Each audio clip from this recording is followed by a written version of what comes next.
Head girls, head football coach, Beal City. I got with me Owen McKenny, a senior, and Drew Block, a senior. My thoughts on the game, our kids played, the last 4 games, I don't know about these guys, but the last 4 games has been a run for us.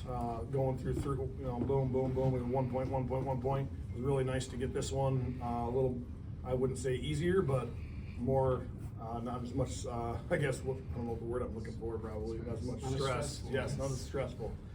But these guys, they've done everything we asked them to do, and here we are. What would you say makes this team special and unique? What's the beauty of this team? The beauty of this team is the fact that we have seniors, juniors, sophomores, and a freshman would have been playing, but he got hurt. And these guys treat those guys like they're just another player. That's what makes our team special, because we're more of a team. I think our motto all year was teams win championships, individuals win awards.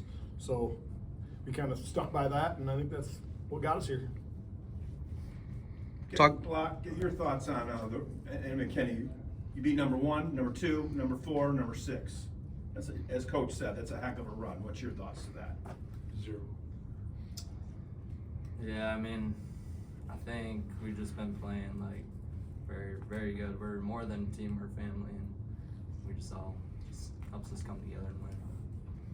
Yeah, kind of like he said. We knew it was going to be hard. We knew who we were going to have to play, but defense stepped up tremendously. Offense looked great today.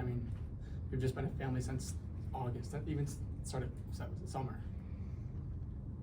Talk about your guys' physicality in the trenches. Both ways, you guys kind of dominated the line of scrimmage for most of the game. Well, I think it's probably about 6 weeks ago. I think I had to say something like, we got to start playing physical football with bad intentions. That's the way you have to play football. If you play a football game, you have to play it with bad intentions. These guys took it to heart. We started seeing more hitting. We just got more physical, and that was no more true than up front. I know Coach Martin said it at halftime. When you go to state championships, the front line does their job offensively and defensively, and they just, they did. They hit a haymaker with that long touchdown pass on their first drive, but your kids weren't phased and dominated throughout. Was there anything said on the sideline, and what do you think about the way the kids responded after that, this kind of stage? Absolutely. If you look back to our last 4 games, we were losing in every one. I almost said, somebody before we went into the game was like, we almost got to give them a touchdown so we can get going. And that sounds stupid, but we kind of joked about it. That's not what we wanted, obviously. But we were down to Glen Lake, down to Iron Mountain, down to Fowler, and down here. So these guys just settled in and played a great game. For the seniors, what does it mean? Beal City, obviously a storied program across multiple sports, but this is the first football championship since 2009 to be a part of school history, to deliver a championship. What does it mean to you guys? There's just no words to explain it.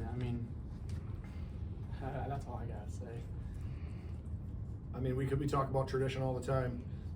Those young guys that are playing right now that got to come up and even got into the end of the game, and those practice guys, it makes a big difference. They got 5 extra weeks of practice this year.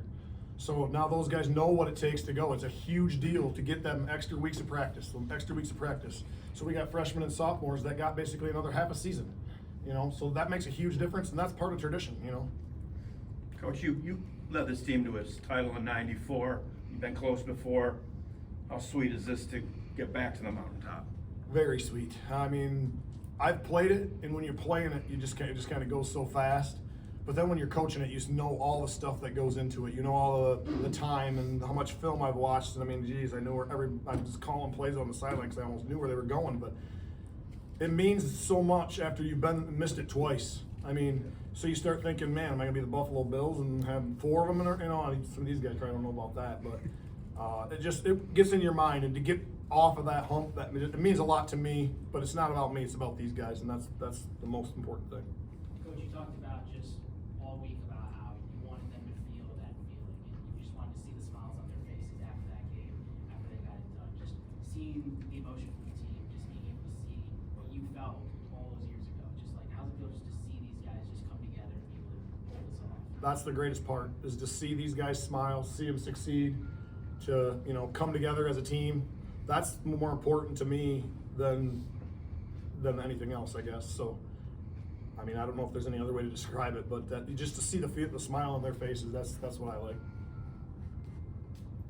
Drew, the interception on their second drive, what were you seeing on that play?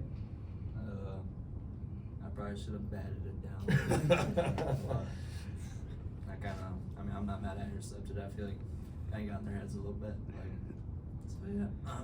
So yeah. But yeah, I probably should have batted it down. Not the smartest play, but we still ended up scoring on the drive, so can't complain. Can you talk about that grab you made at the goal line? Incredible adjustment. That was a score that gave yourselves a pretty significant lead. Just what it feels like to have a play like this on this kind of stage for your team, and how you think that kind of set the tone for the way the rest of the game went. Yeah, I mean, so I went in motion and I saw the guy come out, so I was like, there might be a timeout. There was no timeout, so I went, and I wouldn't say the ball was underthrown. It was thrown perfectly, to be honest. Perfect for me to come back and grab it. The kid didn't see it. I made a snag, and it was a 4th down too. I mean, if we don't get that, it's a totally different game. So, I mean, that's definitely a real tone setter right there. Any other questions? All right. One more. Tone setter. You score on your first 3 possessions, I believe. Is that correct? Yeah, I think so. You talked about setting the tone that way. I think it goes back to the upfront thing. We were getting 6, 5, 7, 8 yards a pop. Yeah. So, I mean, I was thinking maybe we got to do a boot pass, maybe we got to pass the ball, but it's like, why are we passing the ball if we're getting 6, 7 yards a carry? I mean, so it took a little coaching discipline in my mind, just keep running the ball, because I had some plays. But for Owen to make that play, that was a huge play. I mean, I was either going to call a timeout or Kyler was going to snap it, and just before I was going to call a timeout, he snapped it. So like, I guess we're doing it. And I've said it before too. Another thing is players got to make plays. I got a player here and I got a player here that made plays. That's the difference. Thanks, guys. We'll do